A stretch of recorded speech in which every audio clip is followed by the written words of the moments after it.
আসসালামু আলাইকুম রহমতুল্লাহি বারাকাতু। আলহামদুলিল্লাহ, অনেক দিনের আবার একটা সমস্যা আজকে সমাধান করলাম।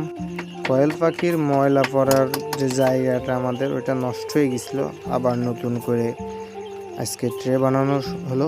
কোয়েল পাখির ময়লা পড়া জায়গা না থাকলে অনেক কষ্ট হয় ওইগুলো পরিষ্কার করতে। আমরা একটু খরচ বাঁচানোর জন্য বাঁশ দিয়ে ট্রে বানানোর যে ফ্রেমটা সেটা তৈরি করছি। হয়তো অনেকে প্লাস্টিকের ট্রে ব্যবহার করে, তবে আমরা একটু ভিন্ন ধরনের নতুন কিছু চেষ্টা করছি। আমরা ব্যবহার করছি বাঁশ এবং সিমেন্টের যে বস্তাগুলো থাকে ওইগুলো।